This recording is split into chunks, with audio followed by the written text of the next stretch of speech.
Morning. We are here for an exciting announcement. Fair trials are the bedrock of the criminal legal system. Without them, proper convictions may be overturned, innocent people can be convicted, and people who actually commit crimes remain free to harm others in the community. And without fair trials, victims and their families are left without true justice. Like all human systems, our criminal legal system is fallible. We know that the system occasionally breaks down, people make mistakes, and individuals are convicted of crimes they did not commit or suffer from other miscarriages of justice. We have a very recent example here in Hennepin County in Marvin Haynes. He spent nearly 20 years in prison for a crime he did not commit. He was exonerated this past December with the full agreement of the Hennepin County Attorney's Office. When there's an issue like this, a serious issue like this, it is our responsibility, or it is the responsibility of conscientious prosecutors, like those who work in this office, to take steps to remedy those errors. The prosecutors who work in this office provide a vital public service. They work hard every day to ensure that those who commit acts of violence and harm members of our community face accountability for their actions. No prosecutor in this office wants to see someone convicted for a crime they did not commit. That's why I'm proud today to announce the creation of the Hennepin County Attorney's Office First Conviction Integrity Unit. When I decided to run for office, this was a crucial part of my plan, and I am honored today to make that happen. The basic function of the Conviction Integrity Unit is to investigate past convictions where there is a credible basis to suspect that a wrongful conviction or some other serious injustice may have occurred. Forming our own unit also lets us work directly with victims and their families to guide them transparently and compassionately through this process. I'm excited to share that Andrew Markwart, who is the managing attorney at the Great North Innocence Project, will head this new unit. At the Innocence Project, he investigated cases of wrongful convictions and represented individuals in state and federal court after they were convicted. Andrew represented Marvin Haynes. He led the Innocence Clinic at the University of Minnesota Law School and has taught there and at other law schools about wrongful convictions and death penalty law. Please join me in welcoming Andrew. Thank you, Mary. I'm Andrew Markwart. I am honored to be tasked with leading the newly created Conviction Integrity Unit out of the Hennepin County Attorney's Office. And I want to thank Mary Moriarty for making good on her commitment to launch this important unit and for allowing me the opportunity to participate in these efforts to advance the cause of justice in Hennepin County.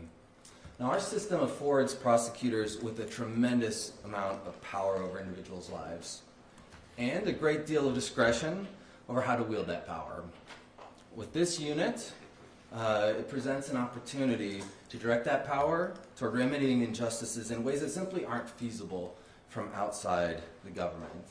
And you know, oftentimes when we're talking about traditional adversarial post-conviction litigation, it's so much about technical legal issues, procedural fights. What we can do with this unit is we can really cut through all that and really focus in on the merits of the case, on the facts. Do the facts actually support the conviction that this person is being incarcerated for? Do they actually support the sentence that was laid down or not? And that's what we're going to do. So the purpose of these investigations we're going to do is twofold. Obviously, we want to provide relief for individuals who've been the subject of injustice. You know, if someone is sitting in prison for a crime they didn't commit, that is an intolerable offense against that individual, against that individual's family, against that individual's community. And the ripple effects of wrongful convictions go much beyond the particular defendant. So when we find those injustices, we have an obligation to remedy them, and we will remedy them. But we also want to not just be backward-looking, but also be forward-looking, and to learn from past mistakes and find ways to improve our system going forward and to prevent future injustices. Now, the point of these investigations is not to cast blame on particular individuals who were involved in these cases, whether those people be police, prosecutors, or frankly defense attorneys, who often can bear more than their fair share of the blame as well. Now, obviously, if we uncover misconducts or malfeasance in the course of our investigations, those things will be addressed in the proper course. But it's really not the purpose of what we're doing. You know, cases can go wrong for many, many reasons. You may have new evidence that's discovered years later that casts the case in an entirely different light. You may have forensic methods or scientific techniques that were believed to be reliable at one point in time, and science marches forward, and all of a sudden they're not quite as reliable as they once thought they were. Cases that had problems that may have seemed minimal at the time, with the benefit of hindsight, those problems may be much more material than were realized at the time. So there's all kinds of reasons cases go wrong, and we will be looking at the full gamut of issues. Now, I also want to be clear that the standard for obtaining relief through this unit is going to be high, by necessity. Okay? It is no small matter to overturn a conviction after someone's been found guilty by a jury of their peers. It's a big deal, okay? And I can assure you that is not something I take lightly. It is not something that any of us takes lightly. So if we conclude that we need to seek to vacate someone's conviction, that's going to be after a robust process, a thorough investigation, and where we have a really highly compelling basis to do so. And where we do satisfy those requirements, we will not hesitate to act, but only after that robust process. Now, fortunately, we're not sailing into uncharted waters here. We benefit from the experiences of many other units similar to this around the country who've been doing this kind of work in recent years, and that includes the conviction review unit of our own Attorney General's office, which is doing really essential work in counties all around the state, and which I'm confident is going to continue to do that important work, especially now that we're setting up this unit in our biggest county with the most convictions. That allows more bandwidth for that unit to focus on other parts of the state. Now, as we're getting started, we're going to be looking at all these existing units. We were already doing that, trying to develop best practices and put together a really first-rate conviction integrity unit that can be a point of pride for residents of Hennepin County. So I'm really delighted to be here. I'm excited to get started with this important work and working to promote justice here in Hennepin County. So with that, I'll introduce my colleague, Claire Deagle.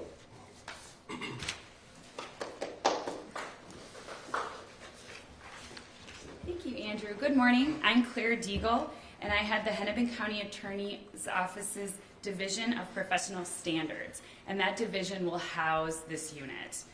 We've spent the past year since Mary Moriarty created the Division of Professional Standards. The goal of the division is to do what we can as prosecutors to make the criminal legal system work better for everyone. That includes victims, that includes defendants. The division seeks to improve our system by, among other things, instituting criminal law reforms like prosecutor-initiated sentence adjustment, reforming the office's Brady-Giglio practices to guard against wrongful convictions and ensure fair trials, and establishing a centralized training unit. The Conviction Integrity Unit is an important addition to the division's work. There are not many attorneys in Minnesota who have the specific experience Andrew does of running a team to investigate claims of wrongful convictions and then seek relief in court. For that reason, we are so fortunate to have him leading the CIU. Our goal is to get this unit up and running and accept applications for case review as soon as possible. We will be hiring a second attorney, an investigator, and a paralegal to form the unit. As soon as we are ready to review cases, we will post applications on our website, hennepinattorney.org. And with that, I'm happy to introduce Marvin Haynes. Hi, you guys. My name is Marvin Haynes. I was in this room for a press conference like a little under 7 months ago on December 11, 2023. That was just a couple hours after I had been exonerated and released from prison after spending almost 20 years in prison for a crime I did not commit. I was in this room because the Hennepin County Attorney Office did big things that allowed me to finally get justice. First, because my case was so old at that point, the statute of limitations and other procedure rules that made it really hard for me to get back into court. This office realized it would be unfair to keep me out of court for reasons that have nothing to do with my innocence. So they waived the issue. Second, I had a chance to present my evidence in court. This office realized that the evidence showed I was innocent. Mary Minority agreed that I should be exonerated, and I remember I got the news from my lawyer on my birthday last year. I had a few days later, I was walking out of prison. It was so much incredible feeling. I feel the same way being here. Even though the conviction interrogation unit wasn't around yet, my case already showed that the whole thing this showed what it was all about. It's a chance for the prosecutor office to take another look at cases like mine, where the system get wrong, and to make things right. Because my case is not unique, there are more Marvin Hayneses out there. It's kind of crazy looking back, but when I went to prison at 17, I didn't know anything about wrongful convictions. As far as my concern, I might as well have been the first person wrongly convicted. But the more I spent in prison, the more I realized how bad our system go wrong and that other people had experienced the same injustice. Now that I'm out, I want to do what I can for those who fighting for justice. That's why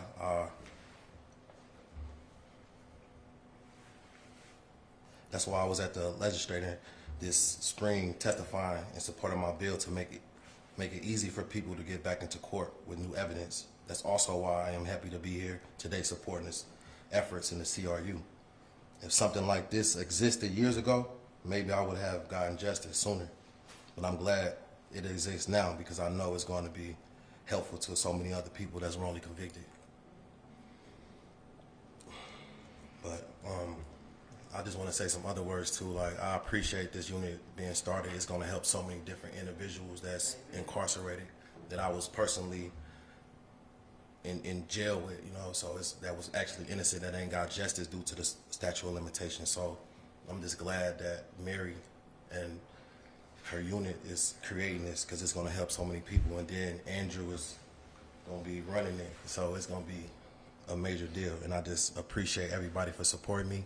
And please, let's support the other people that's wrongly convicted because they need justice.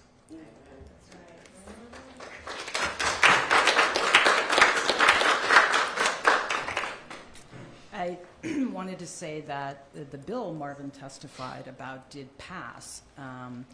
And Marvin is amazing. And Marvin is an integral part of our community. And he would not have had that opportunity, nor would the community have had that opportunity, but for looking at his conviction to see what had gone wrong. So I'll open it up to any questions. Yes? First, I just wanted to ask, Marvin just mentioned if a unit like this had existed years ago, this might not have happened. Can you just speak to what it says about the office that sort of now it's in a place where you are introducing a unit like this? Does that speak to like broader social changes as well? What do you think about that? I think it speaks to the recognition that we make mistakes. And Andrew talked about that. Prosecutors make mistakes, law enforcement makes mistakes, and so do public defenders. And I think we have to have the humility to recognize that the things that we might have done many, many years ago, while they looked like the right thing to do at the time, are not now, and that we need to correct those. And so I think it's really important for us to have that insight and be open to the idea that mistakes were made, but we shouldn't continue to go on, even though we know that that's happened, when we know that there are people languishing in prison and that their families are also paying for that outside prison. Can you just say a little bit more about how this office will work in coordination, if at all, with the CRU at the AG's office? Yeah, so the CRU, most of the cases in Minnesota come from Hennepin County. And so we work with them right now. We will continue to work with them. We've worked with them on learning what their process is.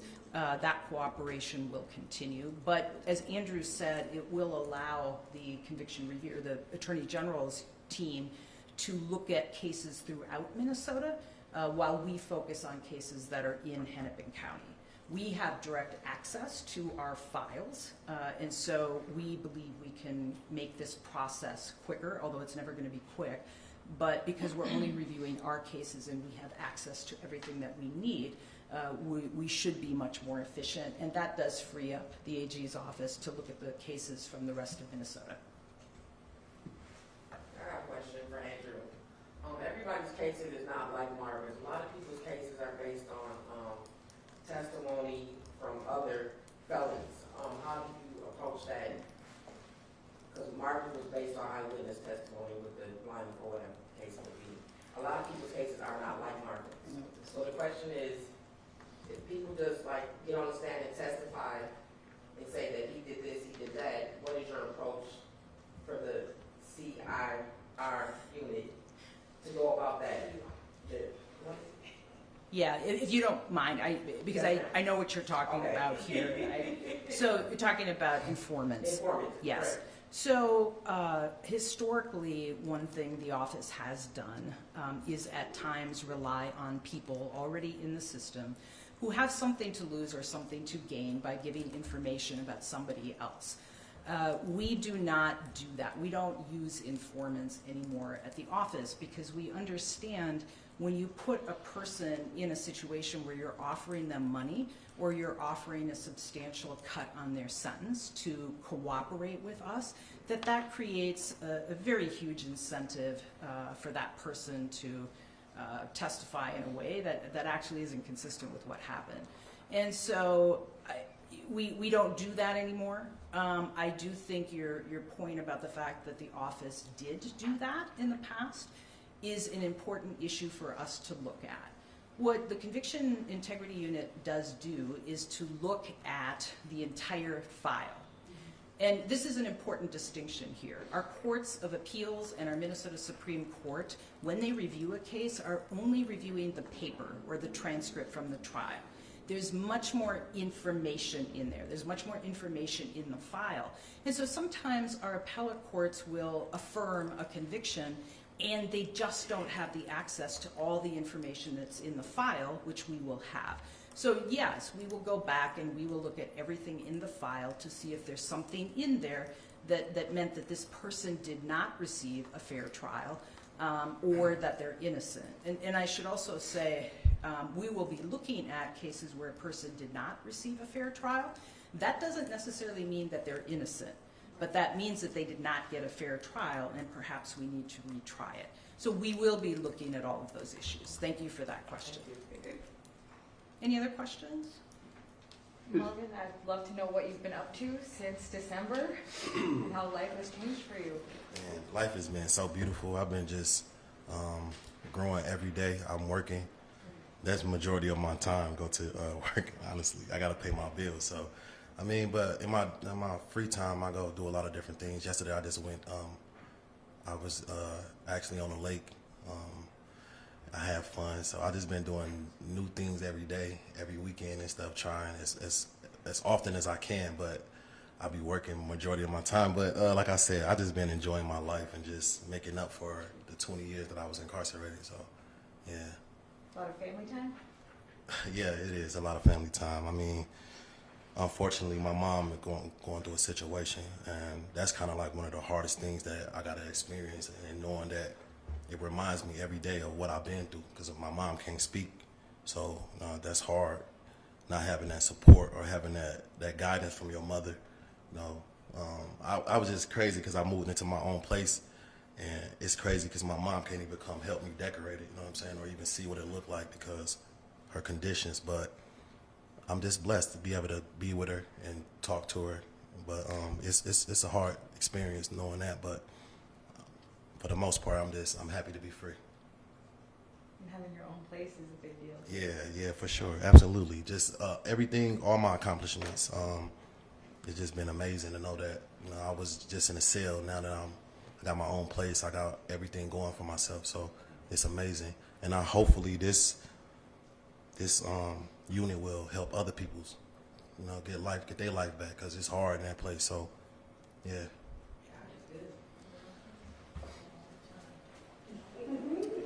I did want to follow up on what Marvin said.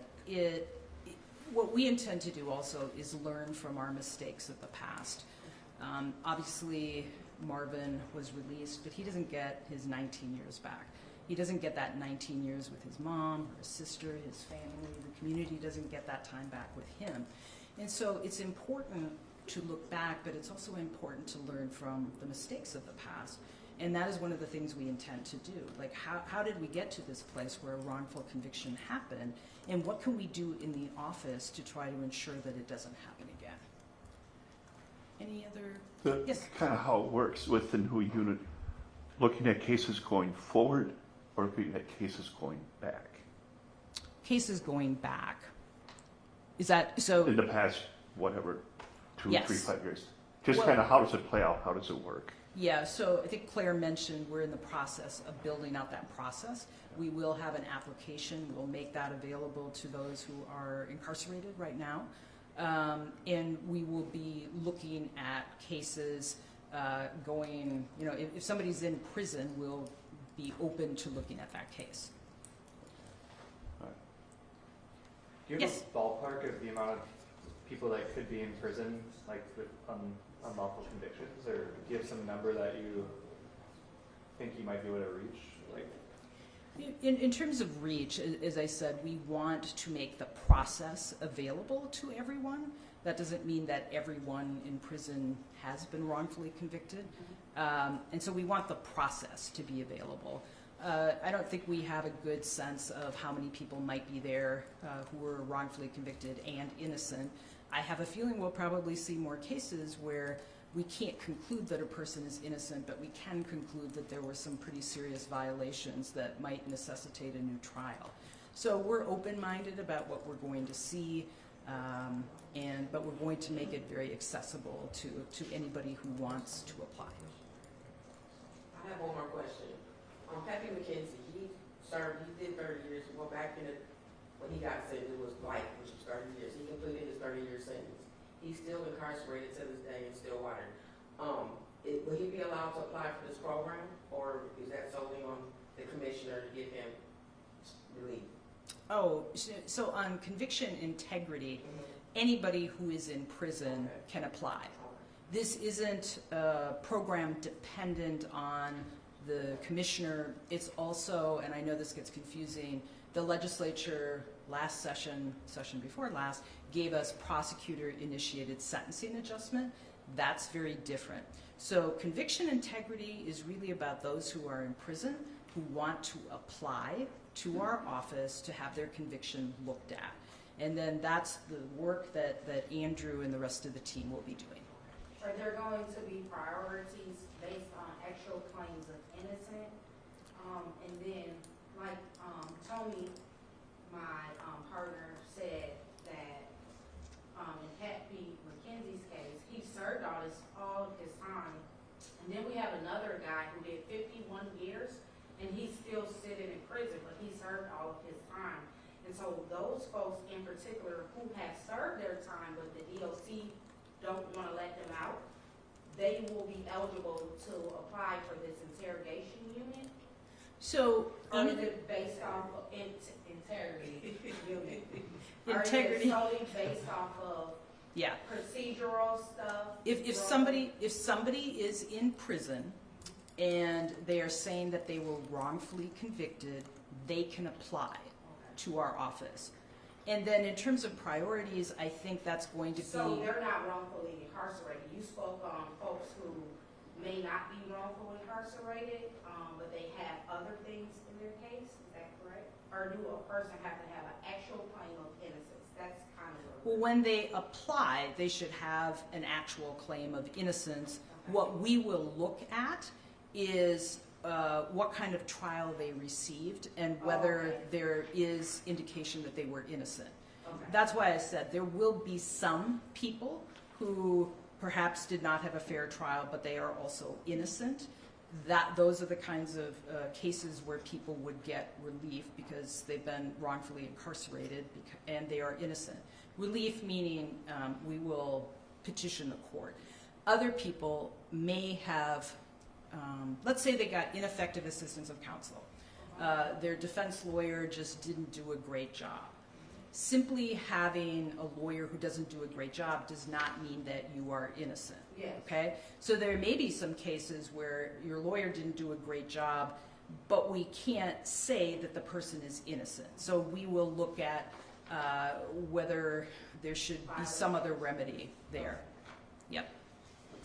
How much does it cost to run this unit? Well, so we, in the last budget cycle, made a request of the county board to staff to get our unit up and running. We will be making an additional request on that. I would say we're not going to be fully staffed. Part of it depends on the volume that we get, but we'll see as we go, and we'll talk to the commissioners about additional resources that we may need. Thank you. Thanks, everybody. If any questions, give me a holler.